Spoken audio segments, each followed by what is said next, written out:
And we're going to go ahead and jump in. One more reminder, if you have not signed in, go ahead and do that so that your library gets credit for being here. So the first thing I wanted to talk about is we thought we had the materials best handling practices decided after last meeting, but no, that's not true. The executive board requested that we added a few more things. And so I'm going to scroll down here. So here is the new section of courier service, and it has been posted. Ron, bless his heart, thank you very much, posted it for us yesterday. The link has been corrected in the circulation procedure manual. So all of that is a done deal. The changes took place in I didn't actually turn the refrigerator off. The whole power strip got turned off, and then I didn't, because I was leaving, I didn't care enough to turn it back on. Okay, there we go. Okay, so the changes took place in number 4.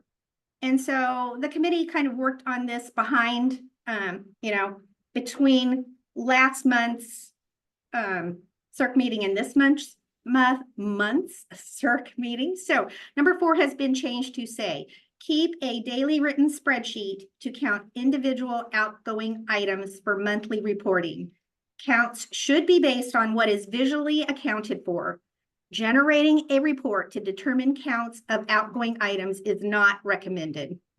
And then the rest of number 4 stays the same, talking about what to count, what, how all of that works.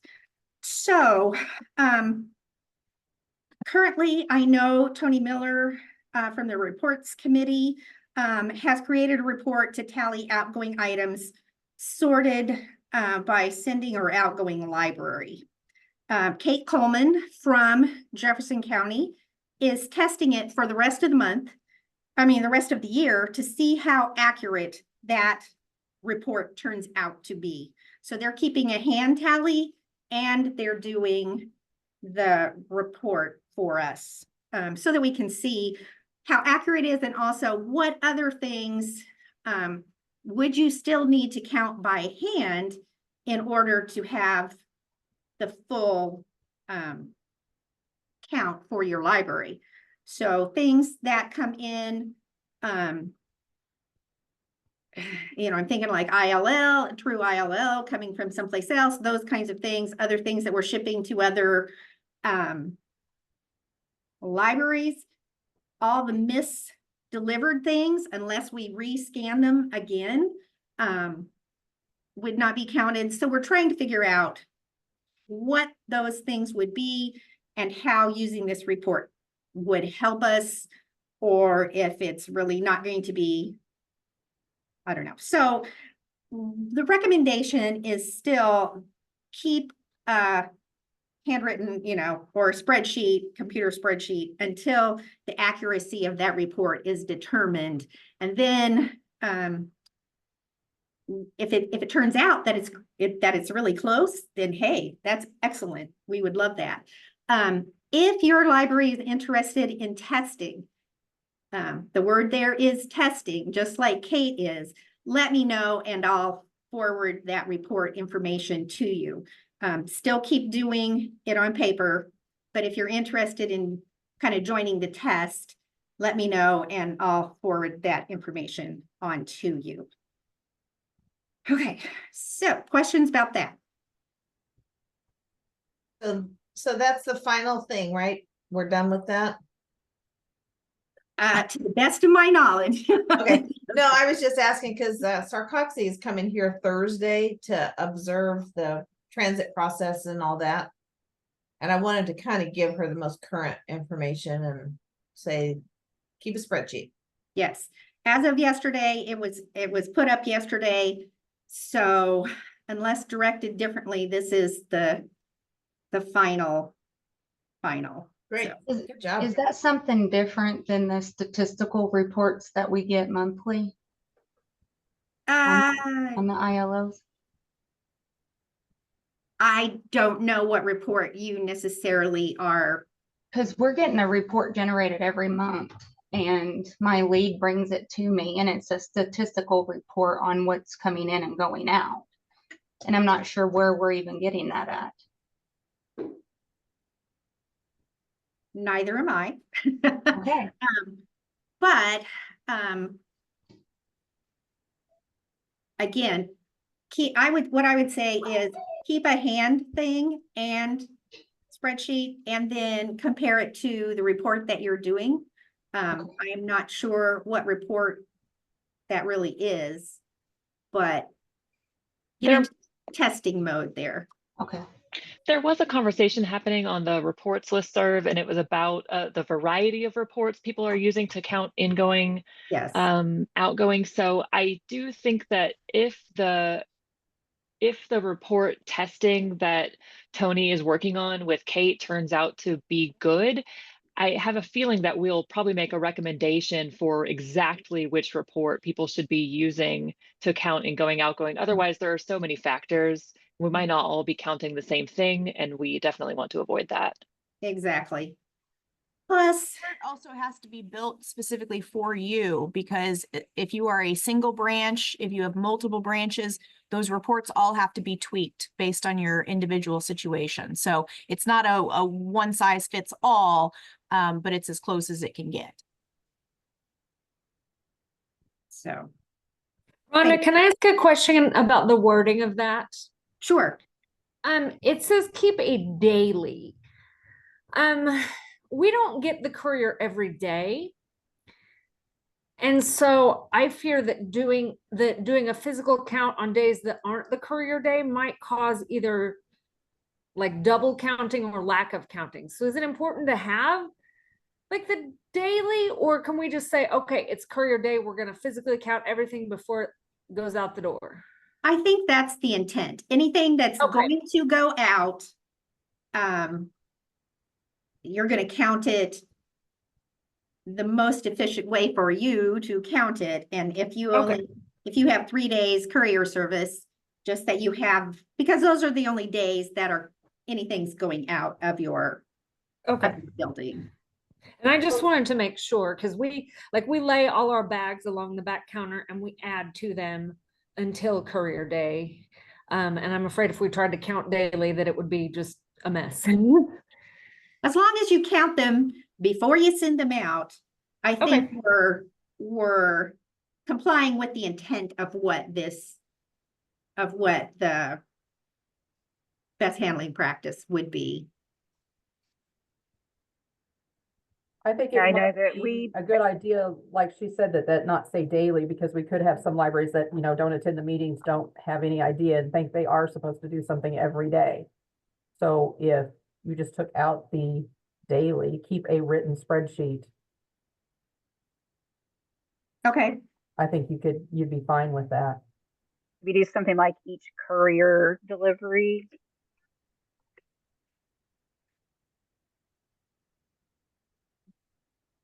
And Rhonda, I know Kate wasn't able to join this meeting today with this, but one thing that just popped in my head based on that question from Darcy about, you know, counting it only on courier days, which I agree, it should only be counted on the days that you're actually sending out. So we hand tally as we're packing the bags, how many items are in that bag. But with the report that Kate is testing, I know that this happens where items will mistakenly arrive at our library, and then when we scan it, it says, oh, send it back to the other library. In that case, it came to my library on accident, and I just put it back in the courier. But if you're relying on a report from Evergreen, then Evergreen is going to count that item again.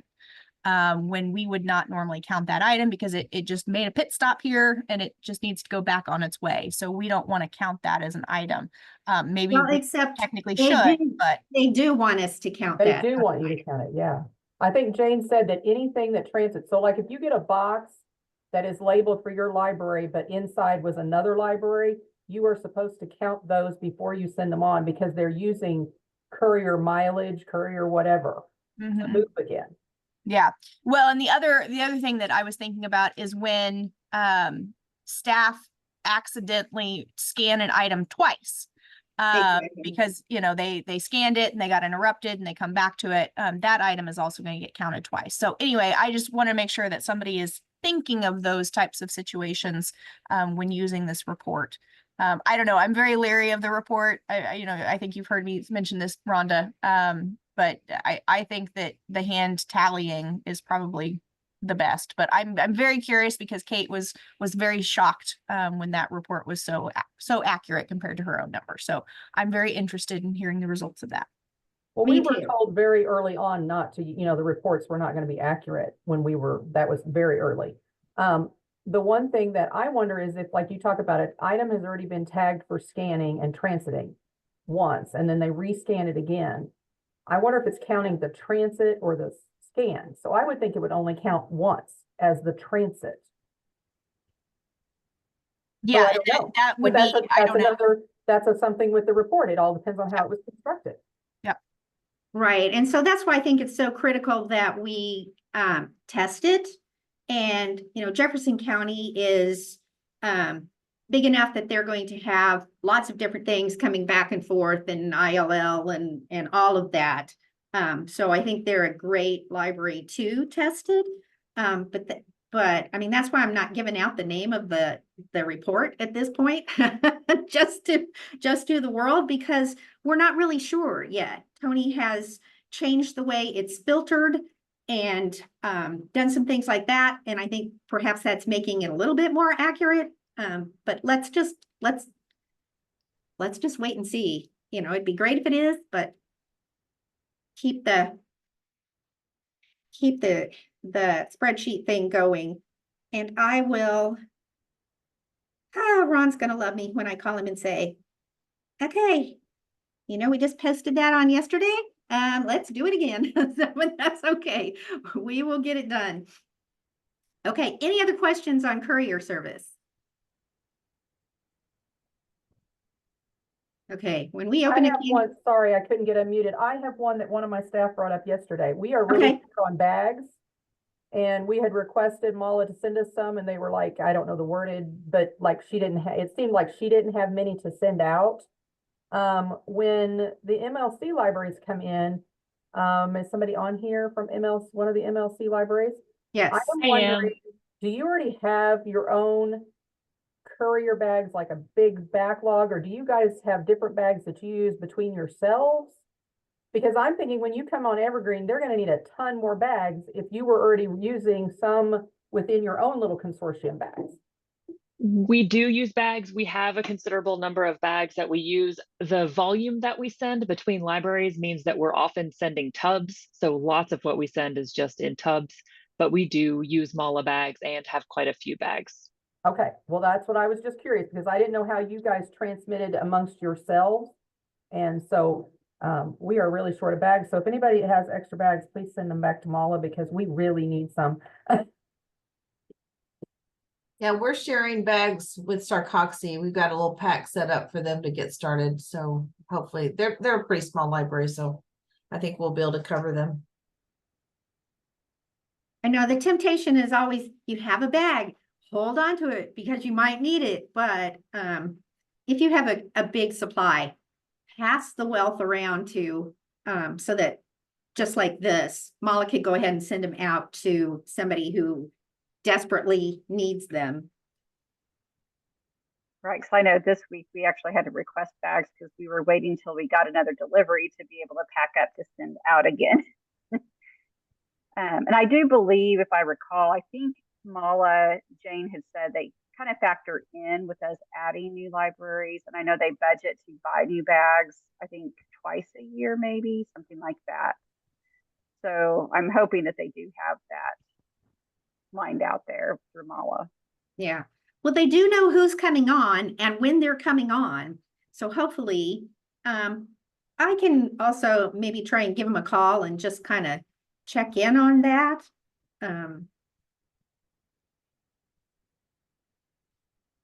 Okay. Anything else on couriers? I have something. Sure. I don't know if it fits in this part, but I have noticed I am from a branch that our system has 4 branches, and there are times I'm getting books that don't have a transit slip. So then I'm like, which branch do I send this to? And it's just, I can do it. I just check it in and it tells me which branch to go to. But we just need to kind of be aware of those slips need in there because there are systems that have multiple branches. And it's making it a little bit more work than I need on top of everything else. Yes. Good reminder. I will put that in also. We're coming up with a membership meeting in August, so I can include that on the circulation. Just a reminder, transit slips, if it's moving, it needs a transit slip. So I can add that into that report that gets sent out. Okay, And are was we gonna ready? say- Yeah.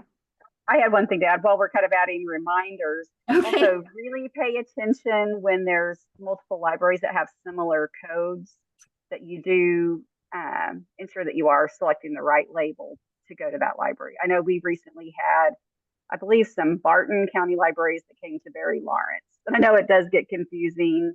And I know we have Marion County that is MCL, and then we're going to have the MLC library, and I'm not sure how those labelings are going, but just a reminder to kind of pay attention for whoever's packing those up. We are going to be MLC dash and then our existing abbreviations, if that helps. So we'll be five letters long plus a dash. So MLC dash BR, for example. Great, that's helpful. All right. Anything else? All right, let's move on to B. Equinox has requested that libraries be reminded of the importance of renewing staff accounts so that you don't become locked out if they expire.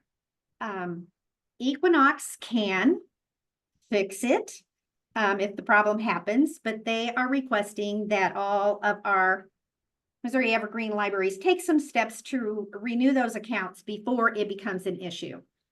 This happened to Cass County, I forget how many years ago. It was set up by Mobius. We kind of just forgot about it and had not built in any things to remind us that it needed to be done. And so every single Cass County lock-in was dead on the same day. And so to avoid that happening to you, here are some things that you might consider doing.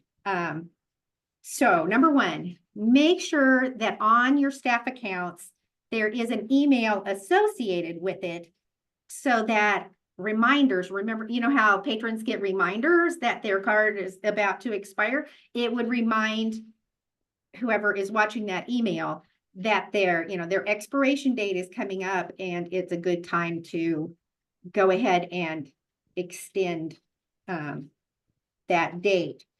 The other thing that was suggested is that you consider, and this is not, you have to consider staggering when different staff people's cards expire instead of everybody on the same day expiring. It's staggered, so there's at least some account that is still operative if somebody else's account does expire. Does that make sense? So kind of stagger those dates. The other thing that Cass County does, and I don't know if it would help anybody else, we put reminders on our calendar ahead of time that it pops up and says, oh yeah, you need to do this.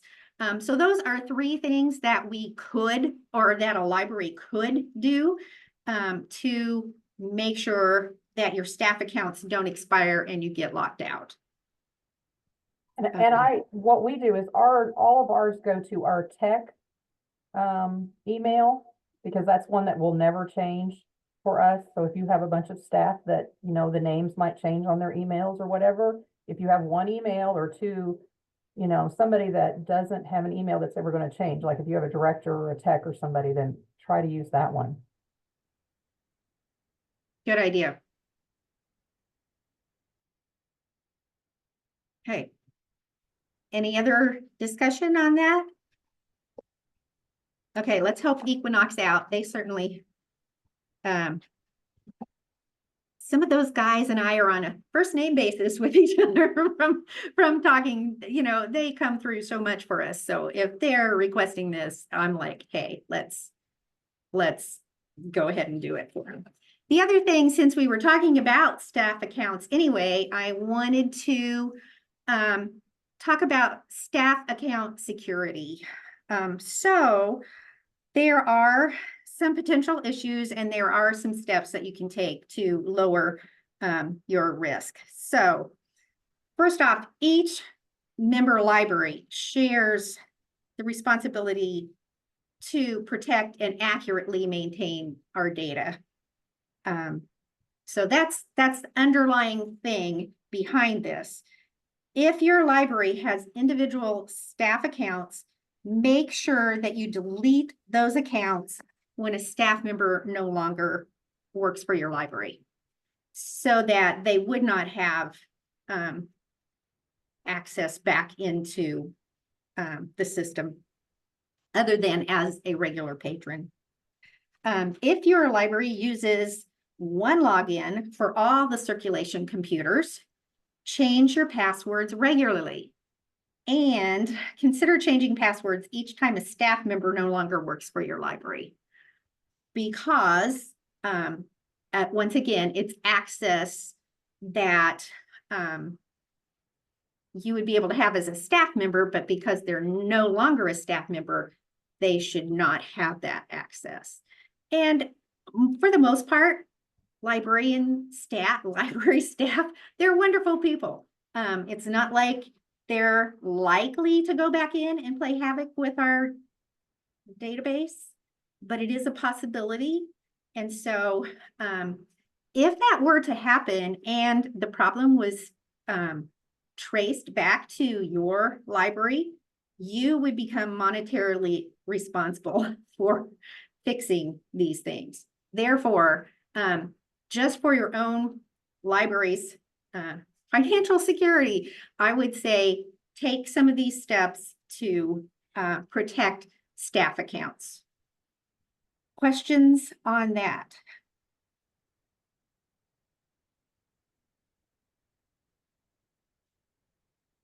Okay. All right. Steve Potter said that he was going to try and join us today to talk about age circulation. Steve, are you here? I am here. Woohoo! Yeah, I told you Sarcoxy is very efficient in their update meetings. So. All right, well, go ahead. We're ready for age circulation. I'm seeing the email thread on all of this, and probably the most important thing, and let me back up one more. I saw that Ron Eifert, our past president, also recently responded to part of the email thread that went through overnight or this morning.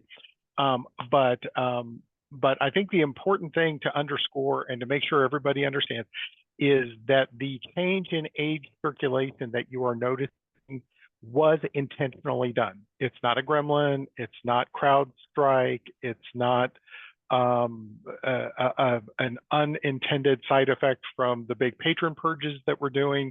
It's none of those things. It was something that I felt like there was a potential hole in the personal identifiable information relative to what we actually kept vis-a-vis our policies. And, you know, as Ron kind of mentioned, you know, there was a potential problem with us retaining more information than even most of our staff thought that we were retaining. And that was a setting. We just had a setting that was wrong in Equinox, and it was just gathering all this information. And so working with Galen, so those of you who don't know the hierarchy, you know, it goes Lisa, who's the CEO, and then Galen is like the number 2 person at Equinox, and was primarily responsible for a lot of the original Georgia Pines and a lot of that work. So he's one of the big hitters, and certainly a super smart guy if you've never met him. He's one of those guys that, you know, is you just feel instantly dumber when you're in his presence because he's just that smart, but a super nice guy, and he doesn't lord it over you or anything. But anyway, Galen and I started working on this, and he set a parameter to clean out the old data. And the parameter that he set, which we had to start somewhere. And so I told him, yes, start this because we need to close the gate before, too many more of our barnyard animals get out of the gate. So, so the parameters that he set to clear out the data were as follows: historical circulation retention age 30 days, historical circulation per copy 1, and historical hold retention age 30 days.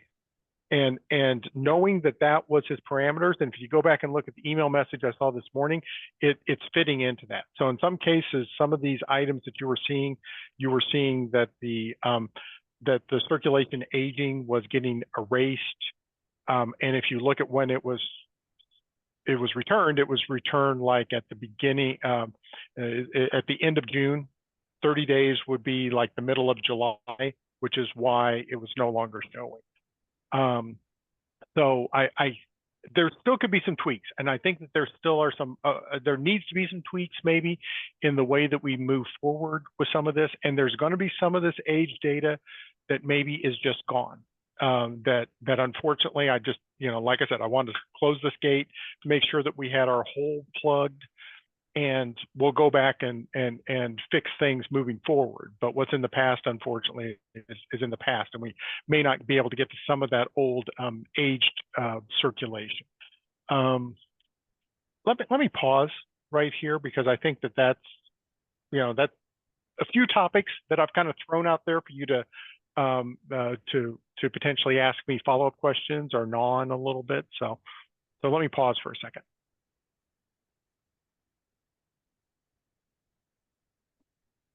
Steve, I want to ask, do we still have complete billing data?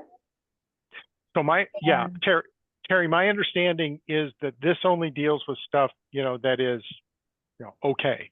A closed transaction. A closed transaction, right. Okay. So if it still has a bill associated with it, it wouldn't be cleared off based on these other parameters. I'm sorry, I'm pointing to my other computer screen that has the parameters on it. I hope, sorry about that.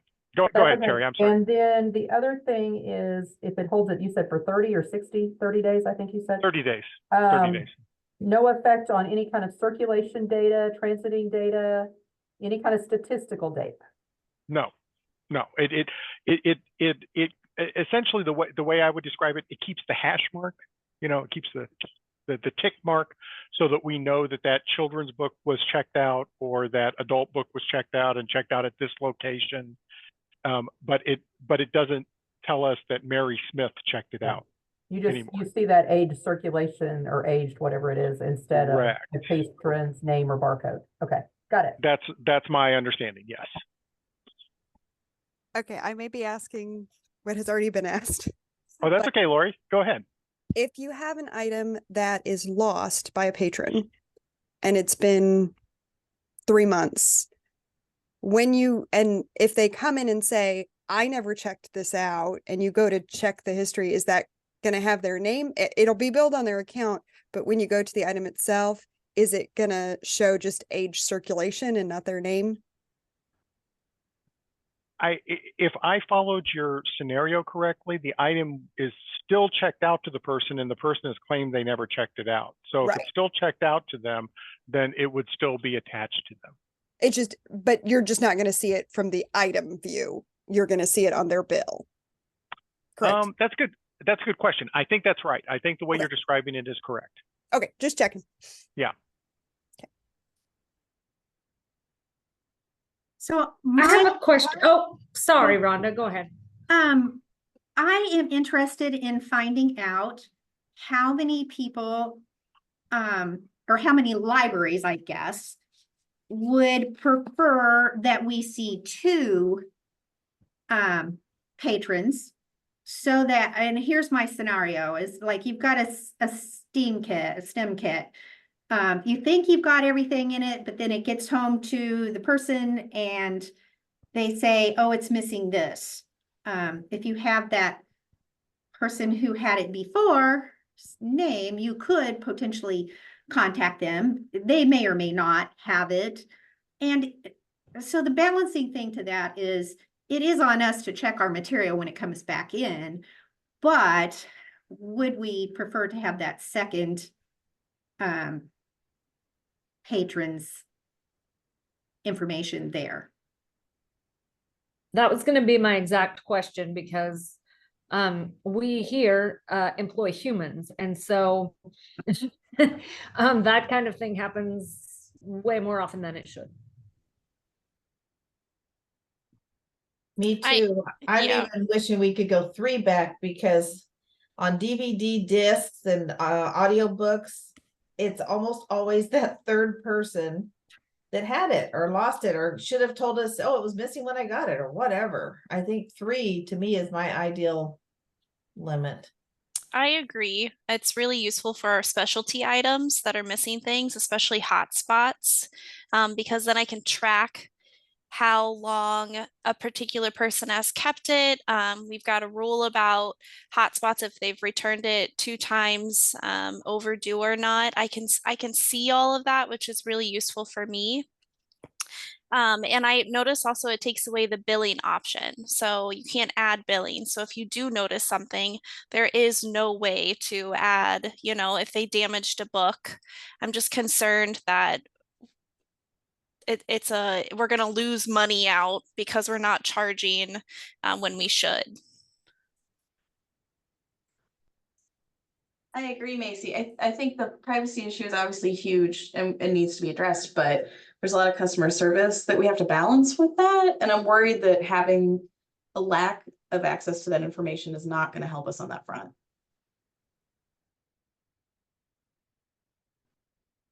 So Steve, let me ask you a question. When you can go back and mark an item damage that bills a person, you can go back and do that after an item is checked in. I believe so, yes. By that little drop-down box. Now, we didn't know that drop-down box existed until this year because we were one of the early libraries, so ours had been turned off. So some libraries may not even know that's even there. But even if you can't see the patron information, is it in the back end of the database to where you can go back and charge that with that drop-down?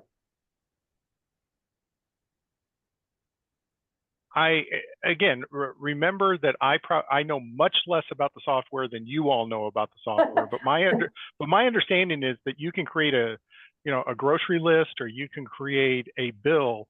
But not if you don't know who had it. If they're saying we can't see it, right? Go to the item and do that last person checked out. I know you guys were talking about a scenario where somebody else checks it out and that's when you find it. But if you did have the scenario with, say it was checked out a year ago and it's missing pieces or something, I don't know. So forgive me for a second, because I really want to drill on this a little bit.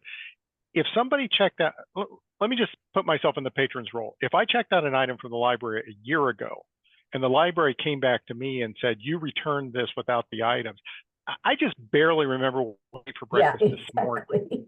I mean, is this really the best possible customer service to try to hold someone accountable for something that they may or may not have returned 12 months ago, that frankly, when they returned it, that onus should have been on us? I mean, I feel like it's reasonable to come back to somebody a week, maybe even 2 weeks later, but when you're beginning to come back and say, you had this and 4 other people had it.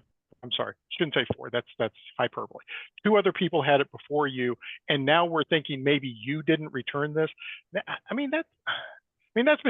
beginning to feel a little bit like Mr. Bookman on Seinfeld.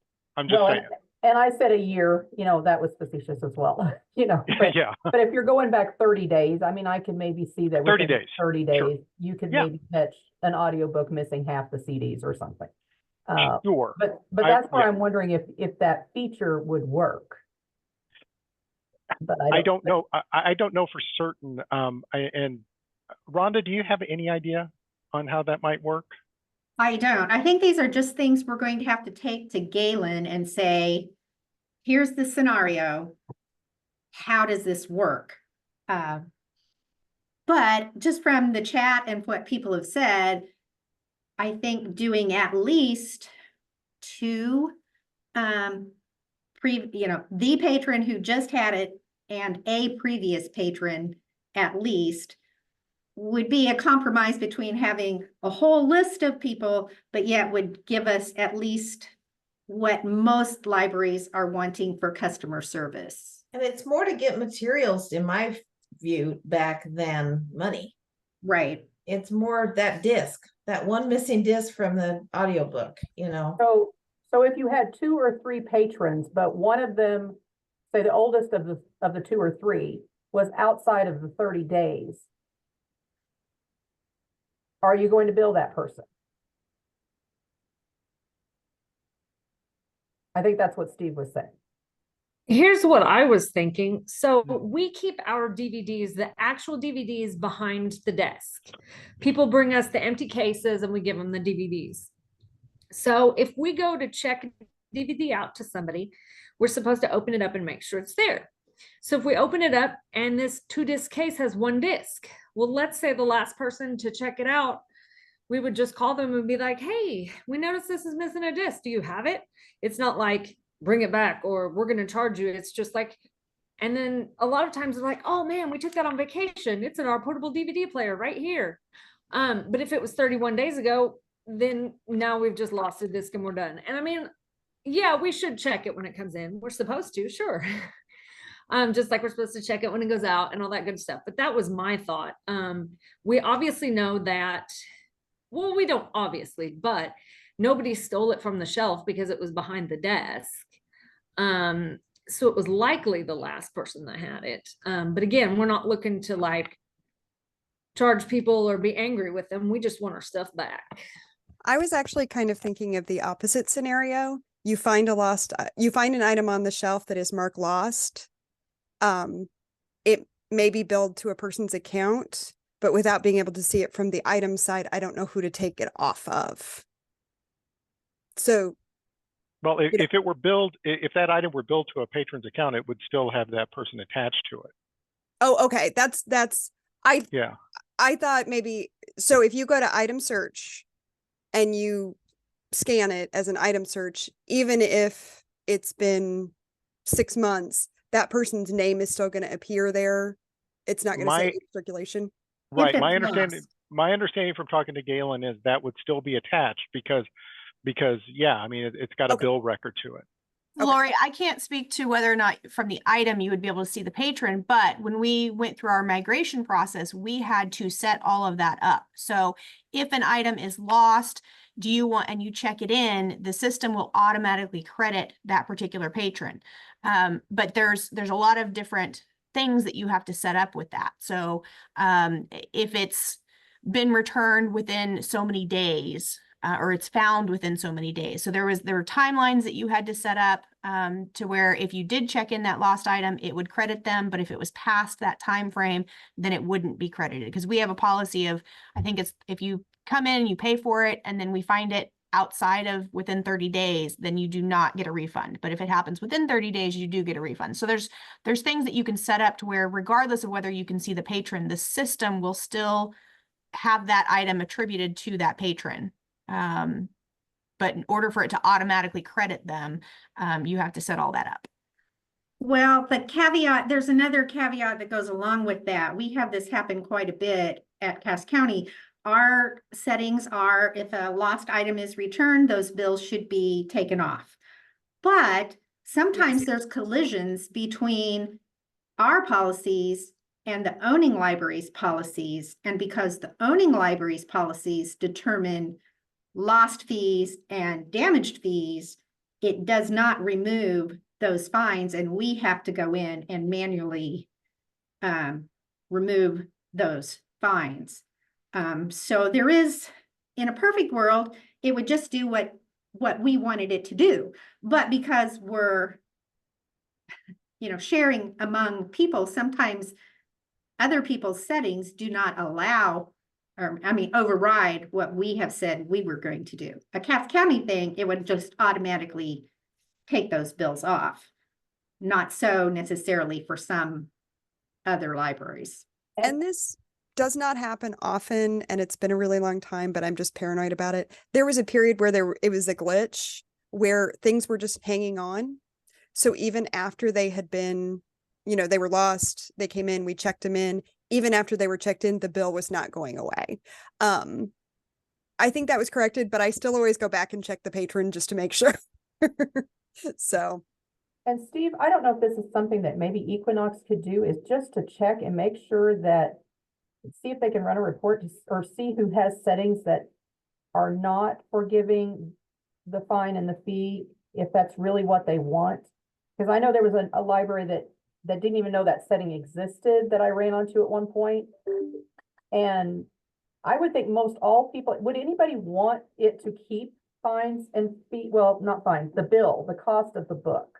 We always eliminated, once it's returned, the cost of the book went away and whatever processing fees went away. I would think most all people would want that. Terry, the last time I spoke with Equinox, it was about 4 or 5, I think, libraries that had it set. So they can tell us. And I wonder if those libraries even know that's existing. Like, I didn't know the damaged book drop down existed because it wasn't there for us.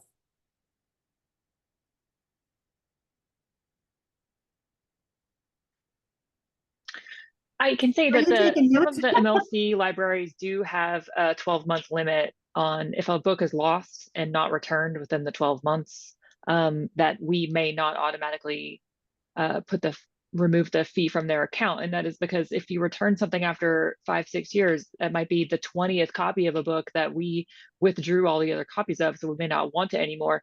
We always do have the option after that to manually remove a bill, but we actually do not automatically remove every lost item fee if it's returned way past the time that it was lost. I think it would be helpful if Equinox could tell us, because like we joined so long ago, I don't remember that ever being a discussion when we joined. So I don't know what we're set at. And I was just making a note to contact Equinox and ask them. I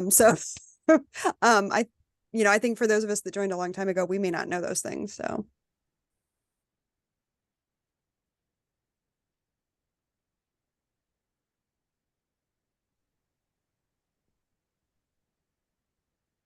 All good discussion.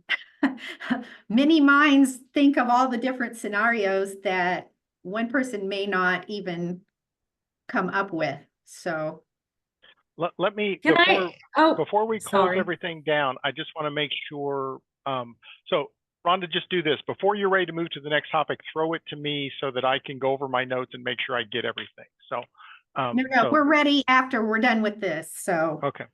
Yeah. Can I ask a question about one of the parameters regarding patron? Sorry, let me look at my page before. 30 days. So when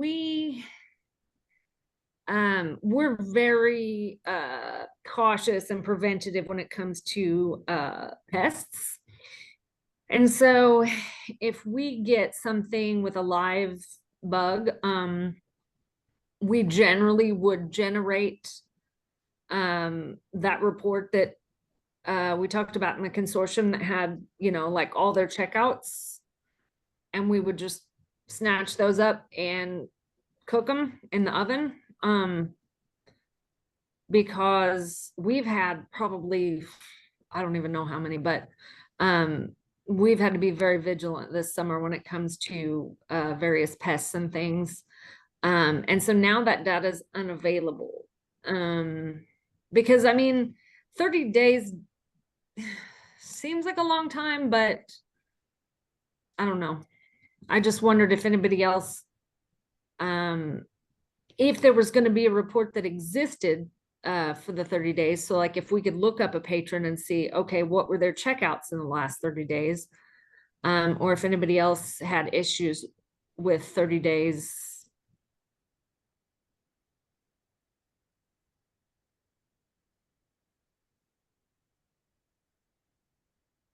I think 30 days is a little too short when we're talking history of items or patron of that. I mean, I know we look at it just for reading purposes. Well, like who, oh, was it one of our patrons? Was it another patron on the courier? Because I know there's a lot of books that we don't even circulate in our library. They literally just spend all their time in the courier. So like if I know that, then I'm like, okay, you know, we'll keep that. You never know, somebody else might want it somewhere else in the state. So it's 30 days seems kind of short. Like I totally understand the whole like, you know, privacy aspect, but maybe 60 or 90 days could be more reasonable. And Lee, I think in your situation, it might show you still that it went to a library of another, it went to another library. It just won't show you the Yeah. name. Yeah, I looked, I kind of did a quick search of like a item that would have been checked out, and yeah, it still tells you like what library it went and like the timestamps and stuff, but just not like the patron's like name and like that Right. personal information. Yeah, and to be clear, that's what we're trying to break. I mean, I understand what Darcy's saying, and what I'm saying is the exact opposite.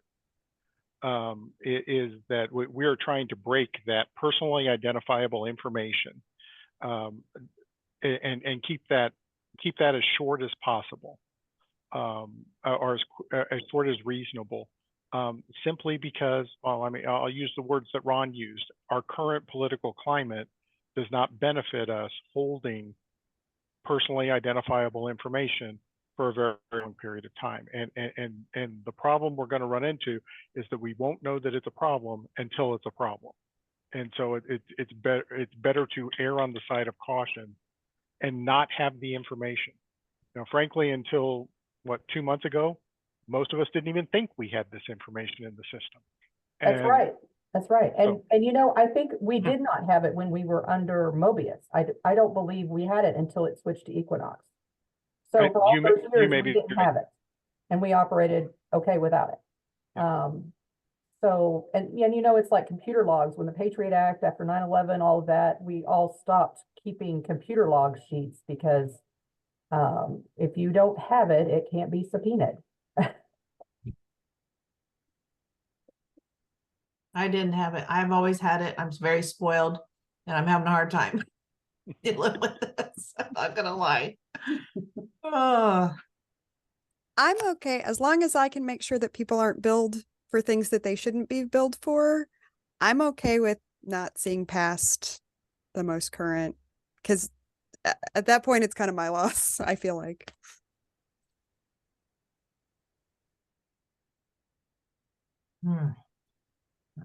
Yeah, one of the things I'm concerned about, and that I'm going to talk with Galen about, is the historical. So I'm definitely hearing that people are wanting at least one more historical circulation, and that makes sense.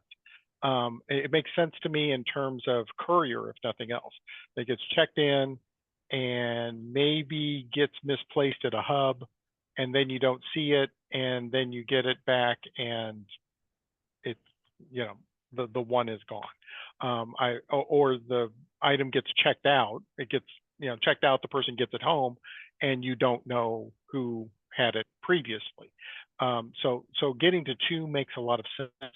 I think the question that I'm going to ask Galen is if moving to 2 also would increase the time increment as well. If you would recommend increasing the time increment so that would make sense as well. So that was one of my notes. Hey, Steve, with that, Yes. so if you are gonna move forward with possibly increasing it to an additional checkout, I had a question in the chat about whether or not that counts renewals, because right now a renewal is listed as a separate entry. So even if you increased it and it was a renewal, it still does not provide us with any additional information. Yeah, and whether the database can be configured to be and or, so yeah. free I've checkout checked it too. or 30 days or 60 days and or how the database can be configured. I'm just kind of curious, those of you that, you know, you were saying that this is a big deal is for you and it's cumbersome or whatever. Do these situations come up that often? Or is it a rarity? I see nodding heads. Yes, I'm gonna say too often. I'm gonna say for scenic, just because of our specialty items that we have, hotspots, that's my biggest thing. Like some days I spend all day dealing with hotspots, and it's so useful to be able to see a circ history list. And I've never not had access to that. And I think it's incredibly beneficial to what I do every day. And like we check out our hotspots for 3 months. And so those parameters kind of scare me a little bit because am I going to lose? I mean, of course, I can look up the barcode and whatnot. It's making me a little frazzled that I wouldn't have access to certain information that really only I use. I know our staff has access to it as well, but we have a lot of part-timers. I don't think they care, but I deal with it every day. So it kind of scares me a little bit. I would have to agree with that. And also my same question was the renewal, because if you renew it, then you don't get very much information from that, and you don't get the previous patron or even the third patron who had it. That's all.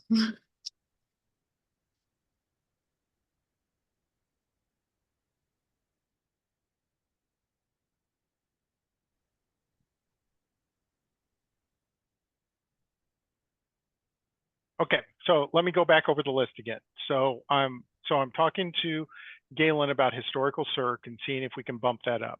I'm asking him about the impact on days, and if we increase the historical circ, will we also need to increase the days? Because it doesn't make any difference if we're bumping it up to 2 historical circs and it's still only 30 days.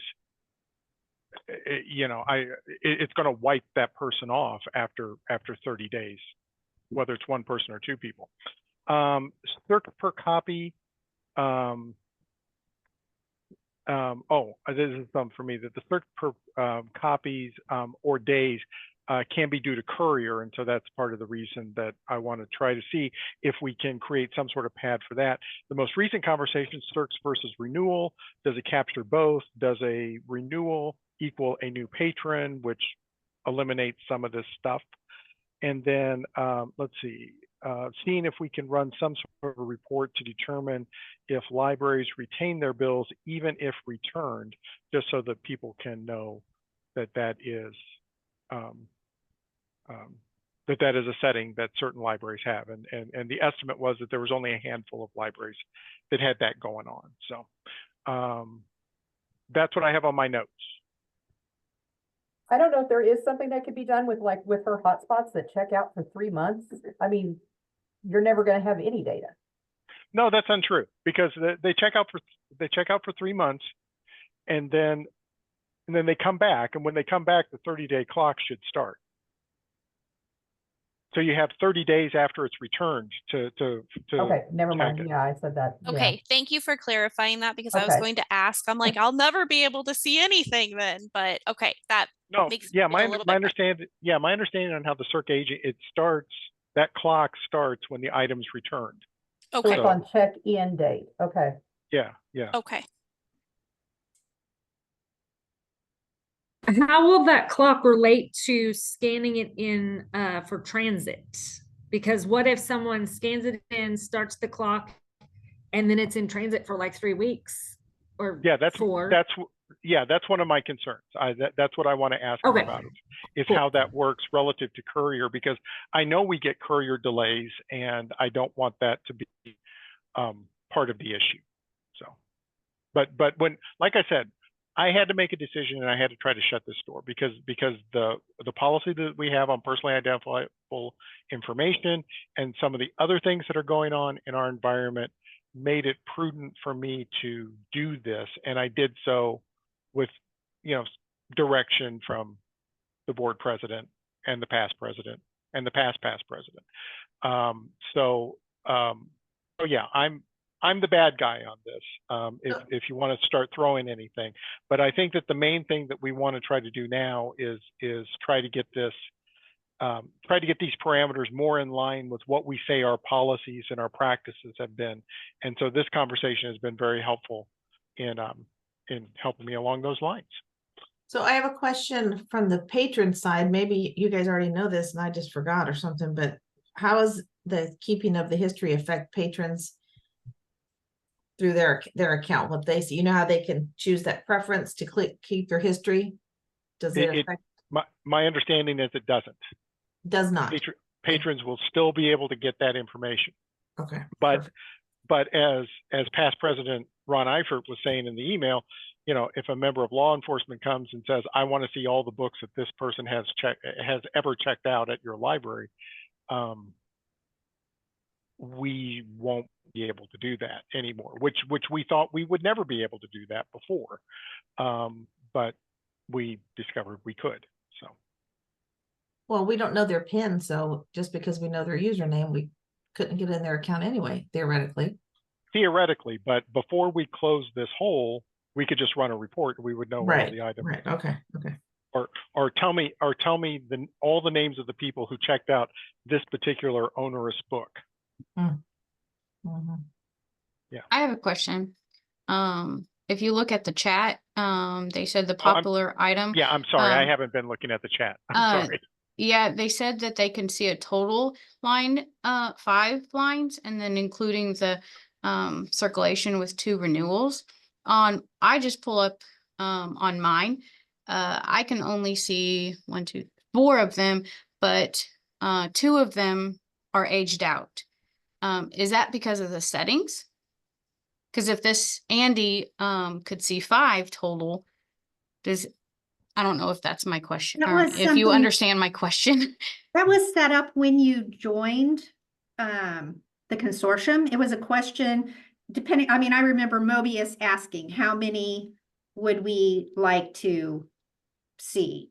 And so we have 4 also, but I believe Okay. other libraries could have selected a different number there. Okay, so it is by your library and not by the consortium that you get to choose, correct? Well, at least when we came into that was 2018, we came in under Mobius. It was a question that they asked us that we got to select a setting. And see, there's another setting that I didn't have any clue that we could do. So I think ours is defaulted maybe to 2. So I've only thought I had 2. Well, this is the first, I normally see 4, but I normally see 3 and not aged out. But maybe the setting, now I look at it, it is the 30 days, and that's why it aged out. And that's why I can only see 2. Yeah. That's what I was guessing, Laura. I mean, I wasn't, again, you all definitely know the software much better than I do. But my guess was the reason that you were seeing more and what Andy verified was that it was all because it was within 30 days. Now, frankly, I would think that would be a little tighter even, but I think that is, even that is potentially workable, I would say. Yeah, so I'm seeing one with 10. I can see 10 names and only 2 have name. I'm sorry, not 10 names, 10 people. I can see 2 names that are mine. The rest are all aged out. And So it's all the way back to February 29th. It's because it's a setting for each library. Is that correct? Correct. Okay. So, I mean, Trails just said they could see 10. Different libraries can see, like I say, it's when you came in, you might not even remember it, or the people who set it up may not even be there anymore. And I don't know how that works with like Circoxy, one's just coming in. I don't really know how it works with Evergreen. I only have experience coming in under Mobius, so. Okay. And here's another question. We can change, is that just a click of a button, or? I have no clue how you change it, but Equinox would know. Okay. I don't know. I would recommend a support ticket on that. Yeah. Steve, I had asked, this is along these lines that we're all finding out different things about settings that we didn't know we had. So I know under Mickey, I had asked if every library could be given an onboarding, whatever the list that a brand new library, whatever they are able to say, I want this or this. that if all of us could see one of those. Because we were one of the, I think we were number 6 or 7 coming onto the system. And there have been so many things that settings wise that are probably out there that we have no idea are functionalities, you know, features that we just don't know are even there. And I don't know if they have a list when they bring somebody on or. Yeah, the migration process is, we meet every week for like 90 minutes to 2 hours for many, many weeks. And each one of those weeks involves a spreadsheet, and that spreadsheet has a lot of distinct settings. In fact, I'm not sure where Heather went. She could definitely attest to this. She's in the middle of it right now. Katie probably could, because she just recently went through it about a year ago. And but I could I could show someone one of those spreadsheets. I would just need to check with Rogan and see from him, you know, are these generic input spreadsheets, so that it's not like unique. If you came from Follett versus you came from Cersei Dynex, I think it's the same spreadsheet, and you could see that universe. I would love that. It's daunting. I would love it. I don't care if I have to work through it for weeks, but I would love to be able to see all the things that are out there that might be missing. Yeah, I've got that. I would just want to double check with Rogan and make sure that it's not, you know, unique per incumbent. And then this would also be something that I would suggest would probably be the type of thing that would show up on the CAN committee onboarding, you know, as we're starting to continue to as we're starting to continue to gather information for what we keep calling post-migration orientation or post-migration onboarding, so that after you've been on board, but you need to know what that latest info, you know, what the batch of reports are that a brand new library gets, and what, you know, all of that the CAN committee is starting to put those things together so that everybody can see them. But yeah, I'll run this by Rogan and see what he says about those spreadsheets that I have, because I keep them for all of the migrations. Okay, good conversations. I'm so happy that Steve came today, because he got dumped on with all the questions and concerns that we have, but I think it's a good conversation. Thanks. It was a great conversation, and I'm just sorry I haven't been able to come to a lot of the other meetings. I mean, this meeting was conflicting with Sarcoxy's migration meeting, which is why I kept missing it. But they're about to wrap up, and we don't have another migration happening on Tuesdays, so I may be able to be here more in the future. Woohoo! Okay, there's just one more thing. Let me see if I can share my screen one more time. Some of you, if you are on the CIRC listserv, got this Evergreen Interest Group email today. And if you did not, I will include this link if you would like to join in the minutes. I just stuck it in here. It says the email I got, if you're receiving this email, it's because you are signed up for the Evergreen Circulation listserv. At the conference this year, we discussed using this list to communicate throughout the year instead of just at the conference.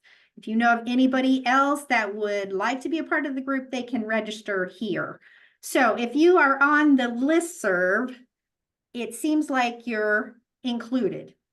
If you're not, and you want to be, this would be how you could get signed up. So again, I will send that will be in the meeting minutes.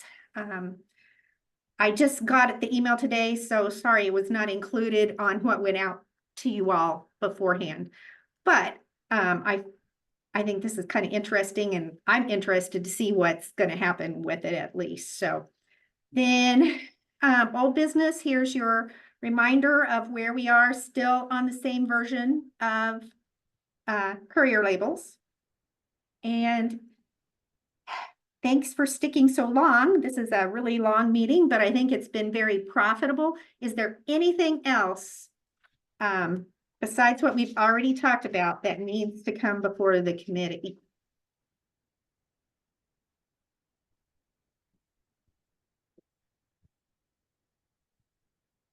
Okay, I don't hear anything. So if that is the case, I'm going to call this meeting over. Thank you so much for coming. I appreciate y'all being here. If your name is not in that chat, get it in there so that your library gets credit. I'm going to leave this up for just a minute so anybody who's typing furiously can get their name and library in there. But otherwise, have a super day.